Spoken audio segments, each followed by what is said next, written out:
Good morning, Nick. Good Happy morning. Good morning. Monday. Do you have a good weekend? I feel like you're setting me up for failure with that question. I'm just I had a asking. great weekend. Thank you so much for asking. It's burning hot here in Austin, Texas. We're gonna hit Same a here. heat index of like 115 today. Oh, How's never mind. everything in Florida? Well, I was gonna say it's hot. I think it's like 90, maybe 95 heat index. So it's not too bad, I guess. It's too hot for me though. Too hot for you. I know I'm nice and cozy wearing a jacket inside my house because it's so cold. I was like, I refuse to bump that AC up no matter what Yeah. the state says about our. They Yeah, were that's like, hot though, please man. reserve, like conserve energy. 115. I don't think I've ever been anywhere that hot. My car said it was 122 the other day when I had been sitting in the Yikes. sun, Your and poor I was car. like, so yes, it's very warm here in Austin, Texas, and everyone joining us across Facebook, YouTube, Twitter, and Facebook. Let us know where you're from in the comments. I'm based in Austin, Texas, as I was saying. It's very warm, and Nick is in somewhere in Florida. Yeah, somewhere in Um, Florida. Jacksonville. somewhere in Fort Jacksonville. Okay, gotcha. And so let us know where you're from in the comments. And if you have a question, make sure to put it in there. As you know, this is your monthly. Oh man, I keep losing my little. This is your monthly office hours. You can ask us your hardest question if you have any. We didn't get a ton of submissions this month, and I'm assuming because it's summer and everybody's Hmm. like, I'm not going to be watching anyways. I'm not going to bother to answer a question. So that means that me, Crystal Weiss, your director of marketing here at Question Pro, and Nick, I guess he's down here, Freiling. Yep. Fryling, like a fry. Yes. Yes. We have a little Uh, I have a 6 month old. She's got a shirt. It says small fry on it, which someone thought would be funny. Aw, that's so cute. We will be here talking for the next hour. So I always say it's only going to be 30 minutes, and then it's always an hour. Um, about how to make a survey about anything. If you know anything about Question Pro, we have four main product lines. The first two are our really like surveys, focused everyday surveys. And then we have a CX platform that gives you that kind of like on a scale of 1 to 10. How did you enjoy this experience? And then, of course, our employee work place in work culture, workplace experience, literally all things work related, 360s even, Hmm. will help you at culture. And the problem with having Nick here is that he is a little biased towards the research suite because that is Yes. where his product lives, which is Insights Hub. And in the case study we're going to talk about today, we actually used three of these products in the case study we're going to talk about today. We used Research Edition, we used Research Services, and we used Audience, Awesome. which I was I pretty didn't know excited that. about. Yeah. Well, I mean, I don't know if we really realized that was happening until I was like, hello, I need help. Services team, Yeah. audience team. And so, if we had done some communities or qualitative research, I guess we did some qualitative with all those open ended. And Yeah. then we could have collected it all over time with Insights Hub. It creates this little ecosystem. Hmm. Yeah, it's an ecosystem. Yeah. Exactly. I use that word. I feel like we don't use that word enough around here for what our suite it really is. But it's a full research ecosystem, and that's what I like about it. I've worked with a lot of different tools. I've tried to patch together a lot of different tools. That just creates a lot of friction that I don't think in our platform happens very often. No, not at all. And here, that's why it's a circle and not a line Hmm. because it's Yeah, not good point. linear.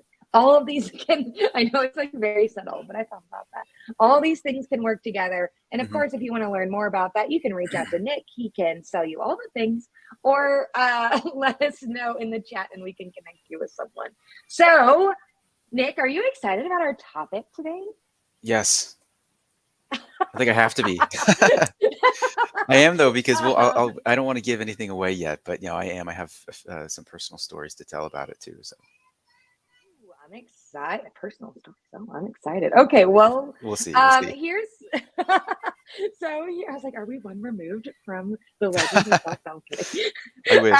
So if anyone is wondering what we're up to today, we're going to teach you how to build a survey about literally anything, even Taylor Swift. And a lot of what we're going to kind of talk through this linear plan of survey planning, how to program it, how to test it, how to create some analysis, and how to report on it. I'm kind of swapping reporting for storytelling a little bit at the end, just because I think when we use the term reporting so often, it's just like, oh, data, when really you're trying to report on the story. So this is kind of what, thanks. This is kind of what our agenda looks like today.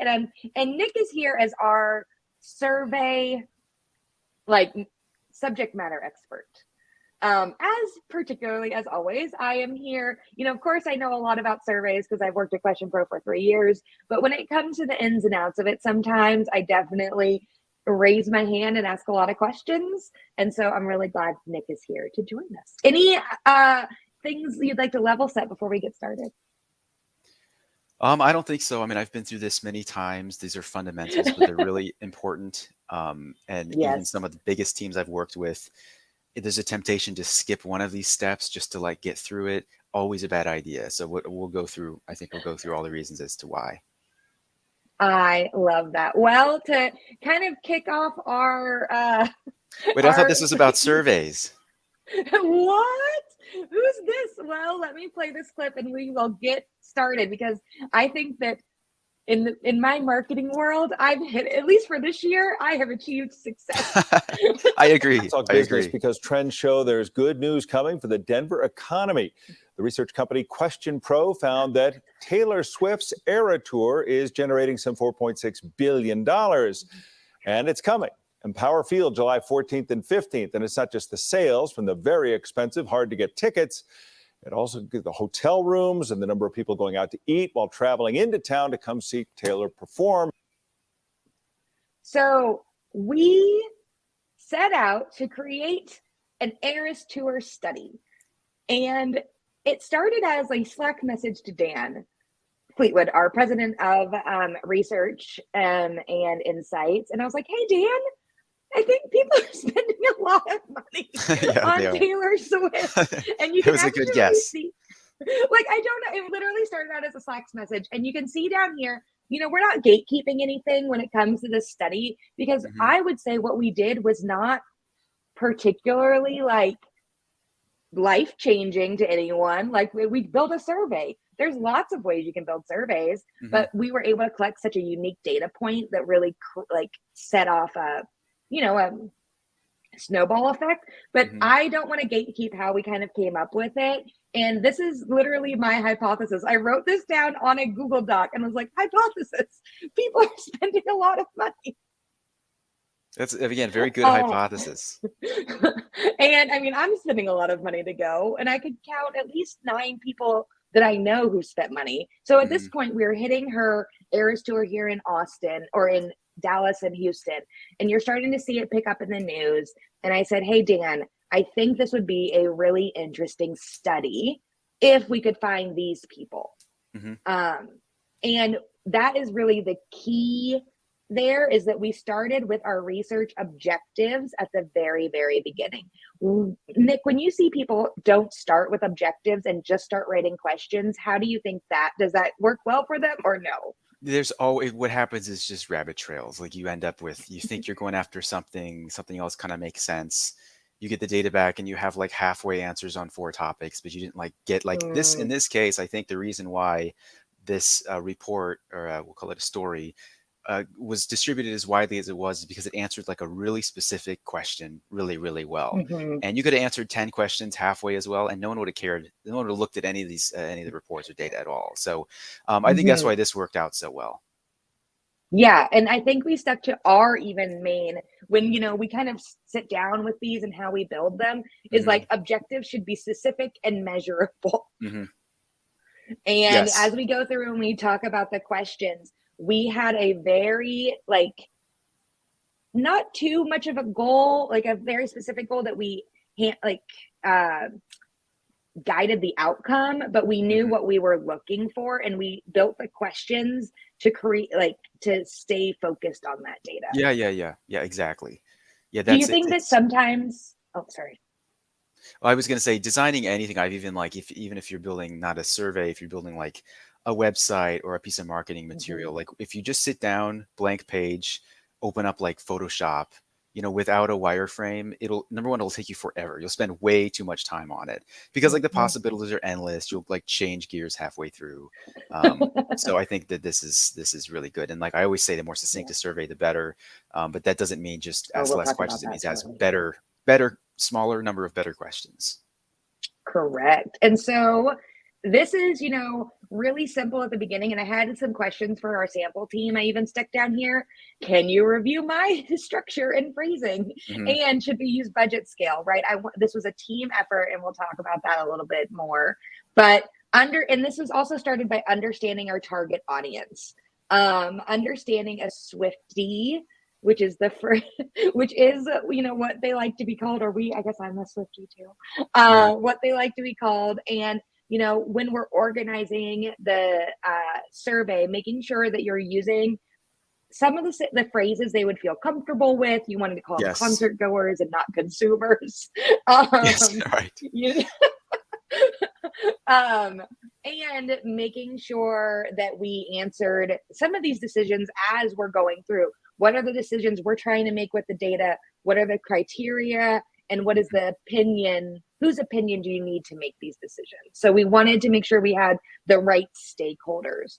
Do you think sometimes people, in lieu of getting a survey in the field, forget about those stakeholders and are just like, oh, anyone counts? Yeah. Well, when you say stakeholders, you mean the people consuming the reports at the end? Yeah. Yeah, 100%. And that's again what kind of happens when you start to like, the strategy cogs in your brain start moving. You come up with a million ideas in the course of creating something that in itself, the first idea, it's almost always the best idea. What the question you do need to answer. So yeah, 100%. Love that. So in this case, understanding our target audience was in two parts: our survey target audience of people we needed to survey, and our outcome audience. So that definitely, I think, helped us and guided us as we built the questions, making sure we built the questions so that our respondent audience, I was going to say like survey taker audience, and I was like, that's not really what we want to call, but our respondent audience felt like they could relate to the survey and wanted to answer it, so it wasn't stuffy. And then that our final audience, like, news outlets and market research firms, understood like, oh, this is real data that they like did a study for. So making sure you understand your two target audiences is very important.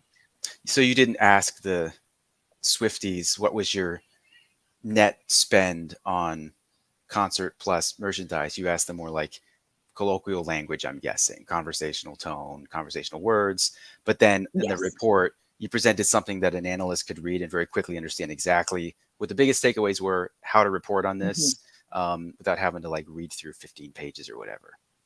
Oh yeah, nobody's going to read that. And we made fun graphics. I can show you. Yes, I saw those. Really, it was all about storytelling, taking that data and telling a story that people wanted to consume and make decisions against. Because as you can see with even that news report there, and if you followed any of Taylor Swift moving around the country, it's selling out hotels, it's selling out venues. You really have to understand that, like, if she's going to come to your city, hopefully you're ready for it. Yeah, right.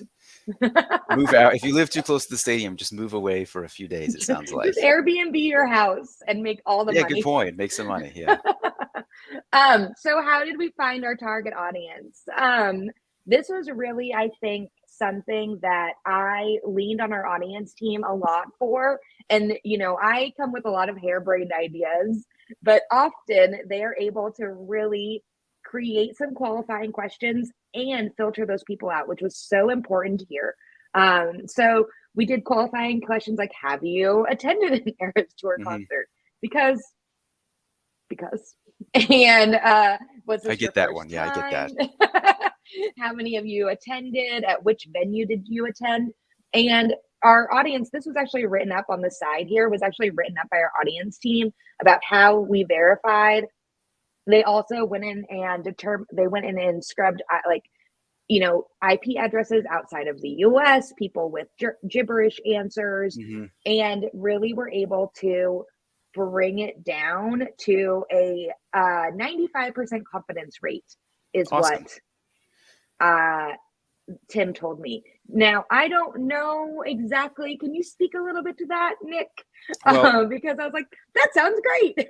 yes, I can. My first question is, how many people did you estimate like could possibly qualify? You don't have, maybe you don't know the number, but is that something you looked at? Like Oh, how, at the yeah. time this was launched, was there, you know, is there supposed to be like 500,000 people at that point in time that could So conceivably say yes? we did the math because that was actually something they asked me. And Hmm. so she had done, I think, I don't know, half the tour, 23 shows when we did this Okay. at 70,000 people per show.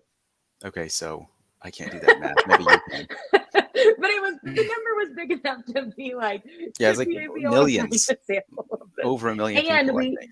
and because we knew what cities that was in, that helped them determine where to field.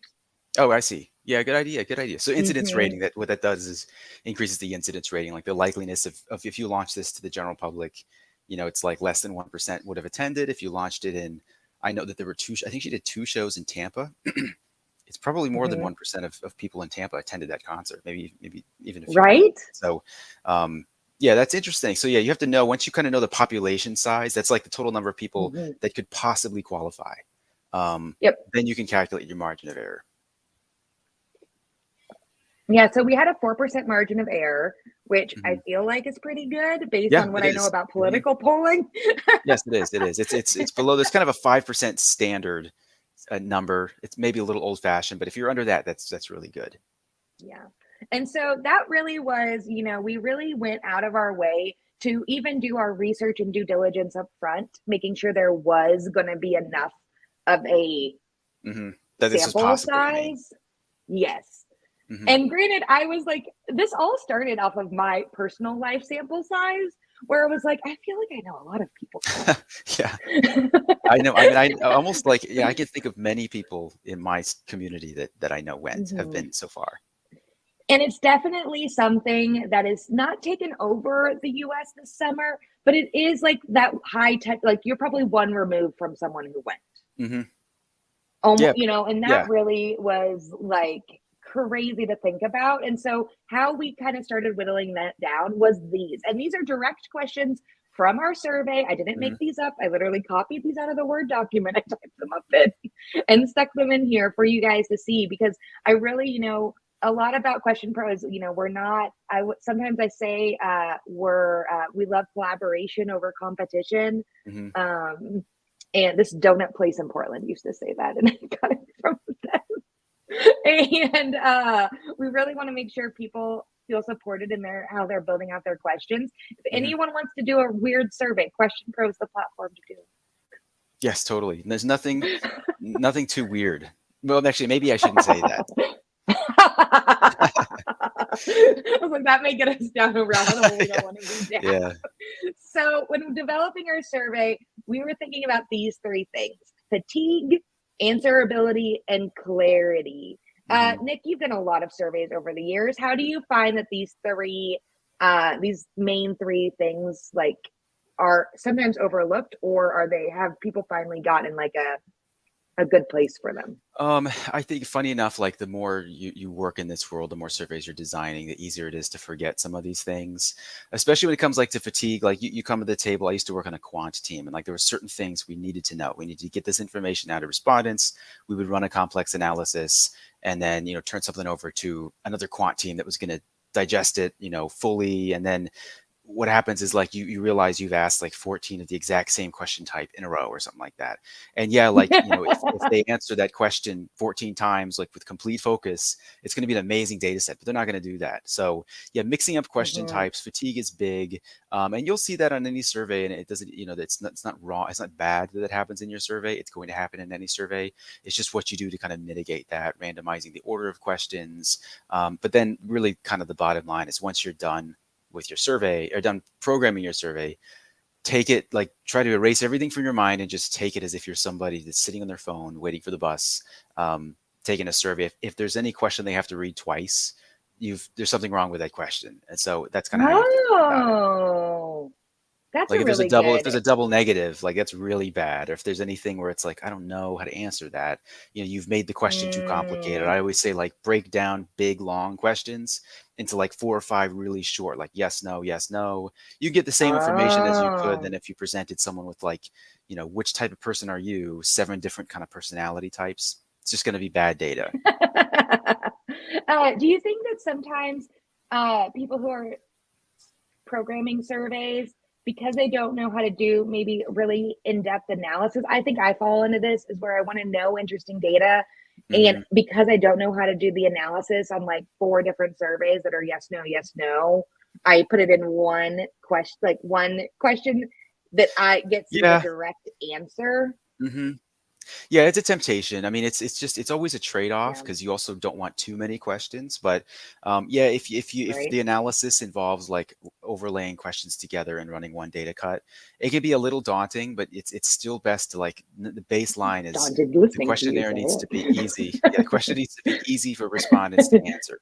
If you can get that, you can always fix the Right. analysis later. But if you realize later on that, wow, Mm, 20% of respondents, they misunderstood this question, that's 20% of the right. data you So can't. you can learn how to do the analysis with the correct data, but you can't undo the data in Exactly. analysis. Hmm. That's awesome. That's a really that's a really good point. We could do an entire office hours on analysis. I feel Yes. like I would learn so much. Yes. Yeah. I would too. I was like, who would teach us that? So I was like, we'd have to get Patrick Jones in here. Yeah. He's our Patrick. Shout out to Patrick, Tim, and Dan, whom helped me kind of bring this all to life. They were amazing in my like, excuse me, Yeah. I kind of saw like all those messages frantic. going back and forth. It's like, you're not, and kind of like, okay, I'm trying to do it from a marketing perspective. And they're like, at one point, Tim gave me like 9 paragraphs on how the analysis worked. And I was like, Yeah, exactly. so shout out to those guys. And really, back to Nick's point, is we really simplified the question. Like each question answered, they weren't a roll up on the budget, and so Mhm. then we were able to have clarity on each different question, in case for some of those purposes we couldn't undo the data in the back end. Mhm. But so some survey design kit tips. Don't forget about mobile, as Nick just said. Think about it as someone who's waiting for the bus, taking a survey. Know your audience, or the content for a general consumer. Do you need to have it be ADA compliant? Question Pro has a lot of those options when it comes to making sure questions are visible, or if you have a touch is difficult for Mhm. you, because sometimes those questions aren't intuitive to needs. And we want to make sure that you're clear and concise, and that you are clearly structure your survey with an introduction, which we did, and then your screener questions at the top. And I think our first 5 questions that I showed earlier were screener questions, and then it was like, wow, you're just exactly who you're looking for, and then Mhm. continued on to the next survey. What are Makes some sense. design tips that you think people forget sometimes? Oh man. So I think I guess there's kind of 2 angles. One is like, as far as design specifically, um, the survey doesn't have to be. It doesn't have to look like, it doesn't have to be really, really attractive. It doesn't have to be like too much color, etc. Like you said, if you're sitting at the bus, you need to be able to see the question clearly. Hopefully, it's as short as it possibly can be, and you can see it on one screen with a yes or no on the Mm-hmm. same screen. Just like literally, you read a question, you just think with the answers and you touch the answer. It's as easy as that. So I think design wise, that our platform works pretty well. The kind of the standard output is very easy, high contrast. But then if from design from like a question type perspective, is just to stay away as much as possible from complex question types. Sometimes I don't like to say this because Question Pro has really, really good a set of like really advanced question types. it depends on what kind of research you're trying to do. It's not always the best idea, even if it's like, oh wow, I can use that, conjoint question set to like dive way deep into this issue. Yeah, maybe you can, but what do you need? What are you You even trying to could get do out of that. this? Yeah, exactly. And it is complex. I mean, you kind of have to know what you're doing with some of those. We have a lot of teams that make use of that, but they're usually pretty advanced teams. I think I forget how many questions there are kind of on our basic builder, but anything on that first page, not under the advanced tab, which maybe we'll get into, is fair game. It's going to look good on the screen. Question Pro's made sure of that. So just keeping things simple. I feel like I've said that already 10 times already. It's on this Just keep slide. it Be clear and simple. concise. Clear and concise. Yeah. That's what we like to hear. Okay, so optimal length of your survey. I actually added this, like, this is too many. So making sure that the respondents doesn't take too long, if there's a save and continue option, if it is long. But we did a study internally on the best time to send surveys, where we analyzed data of surveys that our users sent out. Okay. And in that data, we found that on average, the surveys distributed through Question Pro have been like 37 or 35 questions. That's pretty long. Yeah. I think it's an example of thinking about everything you can do and deciding to do all of that, not realizing what it means for your respondents. Correct. The other day I was taking a survey because now I feel like I'm obligated to always. I was right. I feel like I'm constantly obligated to take surveys, but there literally was a button that said, I don't want to continue taking the survey, submit my questions. And I hit it and it sent me into the survey. And I was like, yeah, you did this wrong, programmer. Yeah, they're just trying to trick you. I was like, no. Even if they got data from you, it would be iffy because it's like you said, you didn't want to do this. I'd be worried about people speeding through. And click all the time. Exactly. And then I shouldn't do this, but then sometimes I hit like on a net promoter score, I do like an 8 because I know it means I'm a passive. Yeah, right. 9 and 10. 8 was and I'm like, no, 8, you don't get my 9 and 10s. But anyways, this is why market researchers get disqualified from panels. Yes. If whenever you say you work in market research, you're automatically disqualified from a panel typically. But remember to make your questions short. And in this case, I think ours ended up being about 15 questions with 5 being qualifying answers. Okay. And like 4 being demographic questions. Yeah, so people fly through those demographics. I always say it's not like, I think this is spot on. You said to check out after 15, 20 minutes. I usually say like a 6-7 minute survey is really ideal. I know you have 10, 12 minutes on here, but if you have if there's 6 demographics, like, your gender, your age, people fly through those quickly. They don't create a lot of fatigue because they don't create you don't have to think too hard. Hopefully, your age. So you'll get through those pretty quickly. Actually, sometimes I have to remember how old I am, but if you get through those quickly, that's not so much of the concern. It's really kind of the more meatier questions. Right. And that's where because we had so many open-ended questions, it did take a little longer. So, this is maybe it's just hard to see because my screen is small. So our survey question tips, ask specific, relevant, keep it simple, stupid, use scales when possible. And then what we did, which I found really fun, was we made, we had the yes or no questions, and then we had an open-ended question follow-up. Yeah, that wasn't necessarily required. And so people were kind of able to choose if they wanted to give us that additional information or not. Yeah, it can. It can also be a good way to clean data if you get a number of respondents who maybe they just because they think it's required because it's there and they just mash the keyboard or whatever. Right, and so that definitely was exciting. I was a little bit like, I guess maybe this is where this question is. We could have I don't know, done it a little better, because for me, I didn't set a budget for Taylor Swift. Yeah. And so when people are like, no, I didn't exceed my budget, I'm like, Well, they probably didn't set one because people were like, let's go. Exactly.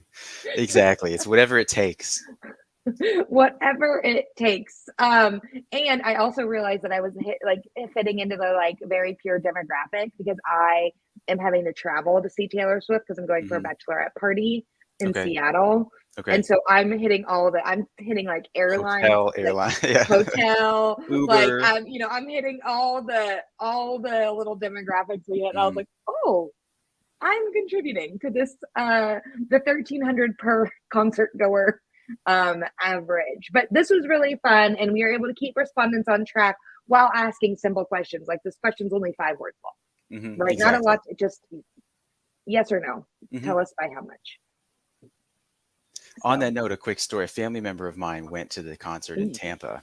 They also flew in from somewhere else in the country, got a hotel, et cetera, et cetera. But interesting about her is she bought these black box tickets or something where you pay a certain amount and you kind of it's like there's certain sections you could be anywhere in those sections.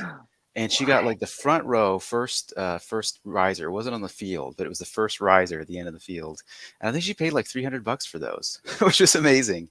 So that's the That's craziest story I've heard. I know, amazing. it's amazing. I still don't understand um, exactly how that works because, like, if you get, pay $300, you're sitting at the very top. But I guess did she get that's a like? good price Did for she get the anywhere in the VIP stadium. swag box? I don't know. Yeah. I don't know. Oh, now I have so many follow-up She questions. wouldn't even. I don't think she would think to even tell me. She probably doesn't think I know who that is. So I had one friend whom she spent $643 the night before the Houston Mhm. concert Okay. for tickets, and she had to drive to Houston. And then I had one friend whose brother Hmm. spent, and they might, two of them I know that follow me on Instagram, so they might see this later. Her brother spent $7,000 on 4 floor seat tickets at Christmas. That's a lot. Yeah, and not to include, we have one Question Pro colleague saw her twice in Arlington and in Houston, Hmm. and then one of our colleagues saw her. Oh, I don't know where Susan lives. Philadelphia? Actually, Near New Susan, York I'm sorry, I City, don't know where you live. somewhere around New York City. I know that much. There it is. I was like, wait. And Susan they got tickets the week before. So Hmm. we got our tickets, me and my friends, in the first Ticketmaster crash. Okay. And the bride stayed on I think she stayed on her computer for like 9 hours. And so It's I'm like when I kidding you used to not. pick classes at college. The whole thing was just crash. Everyone's sitting there waiting. So we got our tickets in that first round, which means they were pretty reasonable. And we honestly, people were like, you should sell them. We were like, yeah, but then we want to get to see Taylor Swift. Oh yeah, don't sell them. It's worth it. I was like, it is. So here are some examples of some poorly written questions. What are your suggestions for Taylor Swift? Is it like to Well, that's her? not what I don't Are know. we submitting I think those? this Are we was like, submitting these to her team? right? Like that's not going to be useful for us, for her, for anyone. Someone has asked me, they're like, did Taylor Swift's team reach out to you? And I was like, no, they have other things going on. Yeah, they do. Like, Yeah, to be honest, they're they like, have all they're these just stats rolling and around in more. their Yeah. money. Hmm. Yeah, they probably do somewhere. Hmm. But it did make me think that like it would be so interesting if using our communities product, if artists had started communities, because they're kind of like in Twitter communities or Yeah. Discords and stuff like that. But if they had a real product that would like create kind of what we've done around our communities Hmm. for other brands, it would be really interesting. But Yeah, in a way to it's just, share merch and who oh knows, like yeah. codes or whatever, early access. Oh yeah, I got my mind's a rolling. But also another bad question: what is your favorite Taylor Swift song? And then you only Hmm. have 4 options. Taylor Yes. Swift has hundreds of songs. Yeah. These are not. This doesn't even like do the Taylor Swift versions now, right? That Hmm. she's re-recording, or All Too Well, the 10-minute version. I haven't heard of Is that. not I a actually haven't heard a lot of these, but yes, bad question, bad answer. You could put even if you put, and I see this, they'll be like, oh, then we'll put like, other. Please specify at the bottom, and it captures all of them. Well, no, it doesn't. People yeah, are going to see one of these and pick it because they see it, and then it messes up your whole data yeah. set. Correct. And then how I saw this. many This is a great. Yeah. of your favorite songs did she play during the concert you attended? And it's like, well, but then what songs were they? How many songs did she play total? Exactly. Two variations, two Also, the variated. scale is like there's 2 is on there twice. So like, let's say the answer was 2. It's like, well, which one do you pick? Oh, 2 I or didn't even A or B? realize that was the bad part. Yes, that's what I thought you could go for. I see that a lot. So then it's that makes sense. Your scales are wrong. And then is Taylor Swift the greatest performer of all time? I mean, Not even a this could question, be a right? yes. Not even a question. So these are some poorly written questions, but there are some ways to do some interesting question types, which is what we did was we used what's called a net promoter score, Mhm. and it's a scale question. Standard And scale so across thousands of companies, brands, etc. this is something that is very benchmarked against. Yes, it's Though I benchmark. would say, I thought that an NPS or like a scale question was pretty common. Like the normal person, non-market researcher would like know what it was. But my friends did not when I started working Mhm. here. They're like, oh, it's just like a 0 through 10 question. I was like, yeah, but it's like called an NPS Yeah. question specifically. And they did not know what that was. Yeah, there's a whole, I don't know if it's an And I was like, organization or it's some brand. I mean, NPS is a thing. Brands will kind of feed that data into like the aggregate and you get to kind of benchmark yourself against other. But I'm guessing that yeah. the answer for this was really high. Was it? It was If very, you've spent very $7,000, high. you're gonna have a good time whether you do or don't. So right. So Taylor Swift's average net promoter score ended up being 59.97, so 60. And the highest benchmarking for an industry, department and specialty scores, is 52, hmm with the lowest Wow. being internet service being -7. Yeah, I believe that. It's lower. And so, airlines 39, auto insurance 32. Like you're looking at some, and these are considered high, right? Mhm. Like good NPS scores are very rare. Sometimes I've heard the benchmark is just positive. Mhm. Yeah. And so So she was way beyond all of this, you're saying? way beyond. Yeah. I mean, I could see that. If she was a brand, she'd like be up there with like Apple, essentially. I'd like to compare it to other like artists that are that there's not even many that are that big, but just to see what that looks like, concert to concert. Like I don't know. Can't even. Never fear. It's coming. Oh, good. Beyonce is coming to the US in July. Well, this was my idea. and Tell them that. I already built the survey. We're doing it with the same questions. Well, it's still my idea. We're going to do a comparison. Yeah, that's awesome. That's awesome. Yeah, I'm excited. So they're doing the same amount of shows. They're doing about 54 shows. And so we'll be able to get a good data set comparison. Oh, that's perfect. Yes. We also did a lot of open-ended questions. And as we've been talking about, open-ended questions sometimes are hard to validate. But in this case, because we were looking for a numeric value, that's how we were able to validate the question. Yes. And then we had people put in 0 if they didn't, if it was a gift. Mm-hmm. Yeah, makes sense. Yeah, So great idea. It wasn't mine. I was going to do scale. I'm interested to see what this looked like. Number one, like what % of people put any positive value, and then what that number was. You'd have to ask Patrick. I thought you had all of this data memorized. I mean, there's like a sheet where some of it is. I don't have it. I'll go all. look that up. He gave me the right. So then what happened was we had all this raw data, and I really depended on the services team because then they exported it and then did some like Excel magic on it. And Excel magic, that's where I think when you have a research services team versus a I'm like pedestrian kind of survey programmer, I would have done a scale question so that I could have just done it automatically, right? So it would have just auto calculated the average. Yeah. Whereas they they really did the market research analysis behind it. And I think that's sometimes where it's hard for maybe marketers who are stuck in the market research roles where we don't necessarily have that analysis background. Yes. Yeah, I mean, even with the scale itself, like you have to drop the top end of that scale somewhere, and wherever you Mhm. drop it, people who spent more than that, even if it's $1,000, their answer is not on that scale. So little things like that, they and then like where do you start if it's a drag and drop scale, if you started it Mhm. right in the middle, like at 500, there are people that are going to leave it there because they're going quickly through, and you've kind of biased that data set just a little bit. Mm. Interesting, interesting. Mhm. Because you couldn't start it at like 0 and then skip to 150. Yeah, right. You'd have to You go like dollar to straight dollar, up. what you write exactly, and then whatever you write is Yeah. going to bias the answers. It may not bias it enough that it makes a difference, but especially with like outfit, I mean, I can imagine some people spend hundreds of dollars, other people buy a T-shirt, and that's it. So, Yeah. are you still trying to pick your T-shirt?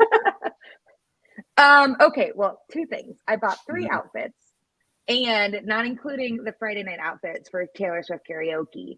And then the bride is making t-shirts with all of like a specific lyric for each of Mhm. us.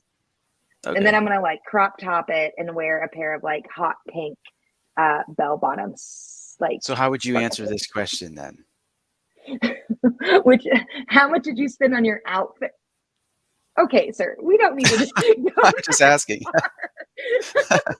some things we can just keep to ourselves. All right, we'll leave that. Leave it. We'll leave it. And then survey branching and logic is a really easy way to get through the survey. We did that a few times if we wanted them to go to the next question or if they Mhm. answered no and then we didn't need. So if they didn't go over their budget, we didn't need to know by how much. Yeah, So then exactly. they skipped Mhm. to the next question. Make How do the you average see, experience shorter. Yeah. yes, branching and skip logic go wrong? How does it go wrong? I mean, people can kind of overuse it, like again, because it's there. It's like, well, let's send people down all these branches, but then you need them to come back to like somewhere before, after they've been answered an extra 8 or 9 questions. So you might take the survey through as an average respondent, and there's like 10 questions.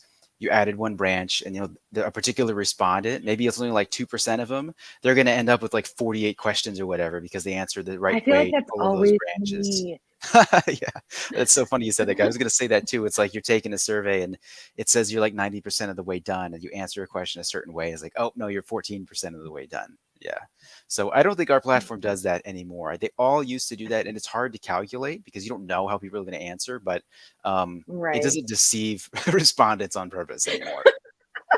I just like it just drove me nuts. It happened to me with Southwest Airlines one time. And I was like, I don't want to give you all my thoughts. I want to give you like half the I want to give Oh, you I know, half I the know. thoughts. One of my favorite customer feedback survey or experience surveys is Expedia. For like 10 years, they had this one. It was a smiley face and a sad face. It's how was your trip? Like smile, sad. That's the whole, that was the whole thing. And if you said sad, they popped up like 5 things you could touch that made you sad. But I love that. I always answered it because it was like, one touch, Yeah. the whole thing. Yeah. I want to tell you like a few things because I feel obligated to take your survey because I work in surveys. That's Yeah. literally yeah, I'm a guilt survey taker. Well, I that's good. We only need, we take need more of surveys those. out It'll of make it guilt. easier to get respondents. Take our survey or be Uh, guilty. or feel guilty. Questions, mistakes, and gotchas to avoid. Questions are confusing or misleading, which we saw about like, like say the scale was 0 to 2 and then 2 to 4. Hmm. That was not great. Yes. Identifying issues, being ambiguous. Um, don't provide the customer the ability to clarify answers, and open-ended responses can be difficult to quantify through analysis, which we just Hmm. talked about. What are some Yeah, other these mistakes are and good. gotchas? I think this pretty much covers it. Let me see the ambiguous rating using consistent scales is kind of ideal. You can switch from like a 10 NPS 10 point to like a 5 point, but don't do it, where Mm, like you randomly increase the number of scale point options. But also don't, I've seen this too, like don't switch the order. Like if good is on the left side and bad is on the right side, don't make bad on the left side and good on the right side on the next question. I see that happen a lot, especially if you're oh, like that would be editing. I terrible. know, I know. The respondents are all back and forth. You don't know if they noticed or not. So it's kind of interesting that especially when you're serving a global audience, a lot of the intuition we have about the way things are supposed to be laid out don't always follow. So like, I forget where, but I know that in certain regions of the world, oftentimes like most satisfied is on the left side of the scale, and then it gets worse. Usually, at least in the US, it's like the worst is on the left, Oh, most satisfied is on the right. So you just want to make sure you think yeah. through all that, be consistent, and like make the labels like really big just to be clear, like, hey, not satisfied is on the left side of this every single time. Right, for sure. So one of the things that we definitely used was, this is a lot of text. I'm sorry about this, people watching. This is my fault. Was using the data to tell a unique story. Mm-hmm. So, here is what we did was we took those open-ended expenditure responses and then averaged them in an outside file. And we made sure that all of the people that we sent this data to knew exactly the total respondents we had, Mm-hmm. how we qualified them, our margin of error, and our confidence level, because we wanted to make sure that that people trusted the data that it was coming Mm-hmm. from. And frankly, we don't have like a stake in the Taylor Swift. I mean, some of us Yes, right. have, but Question Pro as a whole doesn't have a stake in the Taylor Swift conglomerate of the world. Mm-hmm. And so really making sure that, hey, we did this study simply because our our director of marketing was like, I have a hypothesis. Mm-hmm. And she wanted to see if it was right and have a little fun with that. And so making sure we took this data and told a unique story with it, I think is really important. And also had our trust but verify the story that we're telling. Yes. How do you see people use data to tell stories kind of the way they want to tell them sometimes? Oh, all the time. I mean, you just share part of a survey, ask questions in a particular way, make it really, difficult for somebody to answer the question the way you don't want them to answer it. But then, as you said about like the sharing all of those metrics along with the report, two things. Number one, if you don't do that, outlets are not going to report on it until they get that from you anyways. And so all that means is you have to send it back out to everybody that asks. And there's a lot of, especially like media organizations, if they get this study, they don't have those metrics, that background methodology, they're just not even going to look at it. It's like, well, maybe we can hound somebody down, on LinkedIn from Question Pro to get this data. If it's not already prepared, we're not going to trust it. We're not going to put it on TV, etc. So yeah, it needs to be like, more, give people more than enough confidence that they can go on TV, report the results of the survey, which happened with us. And it sounds like you said, when we set this out, the methodology was easy for people to find. Whether they read it or not, they looked at it, they said, okay, it looks good, let's report on it. Yeah, we always attach, at least I always try to attach the fine print, right? So that people do feel confident. And if they do have more questions, we can back that up. And then what was the most fun that I think was here is, how would you rate this experience of Taylor Swift concerts compared to how much you spent on it in total? Mm-hmm.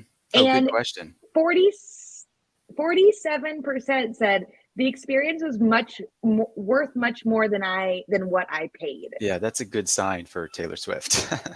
And at the end of all of this, at the end of all the adding and all the maths, it ended up that each concert goer spent about $1,300. Oh, that's amazing. And with 47% of them saying they would spend more. Yeah, that's a really good sign. That means that they should have charged more for those tickets, probably. So, and then we have, and if you added 25%, somewhat more than what I paid. If you added the 25 and 47%, you're well over 50. Yeah. So yeah, that's fascinating. Yeah. I mean, they if their team hasn't seen this, they ought to see this. They might, like I said, they might already know all of this and a lot more than we do, but this is pretty fascinating. Oh yeah. So then what we did was we took this data and we turned it into a bunch of unique graphics. And really were able to kind of dive in that way. And got this so that it was shared on social media. We were able to, pitch it to some reporters. And this really was able to just kind of like take a life of its own, which is really exciting. But without the data and the good analysis from our team, and we never would have been able to do this. Yeah. Like I couldn't have just done this myself and then been like scaled for days. Yeah, totally. Yeah, that's fascinating. It's a 5 billion. That's crazy. And I believe because it, your average, it was, so we had, I bet you I had 6 people check our math because I couldn't believe it. Yeah, no, I mean Um, it makes sense to me. It's just a massive number, but it makes sense. Right. And so that really was so what we did was we added up the obviously we had the average per concert goer from our 600 respondents or Hmm. 529 respondents. And then we added up the for all of the shows she had done, we added up all that attendance because Hmm. they've been making the attendance public. And then we added up all the expected attendance for because she didn't sell the whole stadiums, but you have to count floor seats. Hmm. Right. So then we You have to figure out how calculated what many we there could are. find. Yeah. Hmm. And then you just do the math and you're like, Yeah. Yeah, totally. this also What's we didn't even take into consideration now the tailgating that's happening outside of concerts. About Mhm. 500 to 1,000 people are Swifties are just sitting outside venues They don't go in. now They don't have, singing you mean they didn't along. buy a ticket, Yeah, you mean? Yeah, yeah, yeah. correct. What's awesome about this is like we as you said, like we don't have a stake in this. We don't know anything about Taylor Swift that other people don't know. Anybody can run something like this. I mean, if they're interested in doing the Yeah. same type of analysis for another artist, or for like, I don't know, it could be a sports events, any kind of events, political events. Anybody can do this, with the tools. Like we didn't have a special audience, team that did this. This was our audience team that's available to anybody that's on our ecosystem. Yep. And that is so there wasn't like that's true. And I think at the end of the day, you could do this on our advanced license. Hmm. Yeah, yeah, yeah. I think you're right. I think you're right. Because it was so simple. Hmm. It's all about the analysis on the back end and then making sure that you do reach out to our audience team. They're amazing. They can find you literally anyone. If you want like a group of people who only have blue hair in a certain like zip code, I'm sure they could find it for you. Yeah, there might not be many, but they'll find them. Yeah. Our audience team is amazing. Yeah. And so they really, I couldn't have done this without them. I couldn't have done this without the entire team. And then of course, best practices for your survey takers. Make sure you have clear instructions Hmm. for the purpose of your survey. Ask screening questions, make sure you qualify them. Ask the most important questions first. Mix in simple and complex questions. Make sure you thank them and make sure you thank the teams that help you. Yes, yes, exactly. Yeah, this looks great. I mean, print this out and Um, stick it on your wall if you're making surveys, because getting this yeah, right and Taylor Swift gets will you be there to 90% of the inspire way there. you. Yeah, true. I meant just the questions, but the whole thing, the colors on that image are pretty amazing. I know I made sure to give copyright on this one because I was like, oh man, this is a good one. Yeah, it's a good one. But is that it? Are we done? That's the last slide. We are just so happy about our Taylor Swift research. I'm not going to lie to you. It was a lot of fun. And it got our whole team, especially the marketing team, kind of like pumped. Yeah, But as content Nick said, you can do this. This was Yes. not like some magic thing we did. Hmm. Yeah, I mean, if you don't like Taylor Swift and this was really boring, then do this. You could do this for anybody you want, and so that's what's so cool about it. Mhm. And like Crystal said, it's on. You can do all this on advanced license. I'm pretty sure, because there's no Yeah. complex question types. NPS And then question is yeah. what you need. Oh, okay. Yeah, exactly. Yeah, so that is one. But yeah, it's do this for anything you want. I've done stuff like this many times in the past. Sometimes it's for my own research. Other times it's to create deliverables, things to share. Nothing got quite this much reach as the Taylor Swift project did. Maybe because my interests are a lot more boring than that. But anyways, it's really fun to do these kinds of things. I know during like big elections, I'll run some in different places. Just to kind of see like if there's certain issues, or like I see a poll, I'm like, that poll looks way wrong. You can run polls like this. You can get you can get sense of what people think about, issues, social issues, whatever it is. It doesn't have to be concerts, but yeah, anything that comes to your mind, you can do it. And then Crystal has promised to help you A to Z all the way to the end, everybody, right? I He's the expert promise. now. Well, I wouldn't go that far, but I did level up, I feel like. Awesome. So Awesome. that makes me happy. Well, Nick, thank you for joining me for this episode of Office Hours. Next month, we will be here on July 31st, and I'm sure we'll be talking about something just as interesting. Maybe we'll do that analysis episode we just talked about and bring Yeah, Patrick in. awesome. Yeah, he'd be great. I know, but I may need you here to ask questions because I'll be like, "Hello, Patrick. Let's talk about Taylor Swift again." I'll ask questions, but I'm not going to know all the answers, so he'll have to be here for that. Of course. Well, thanks so much for joining me, Nick, and I'll see you guys next month. See ya. Bye.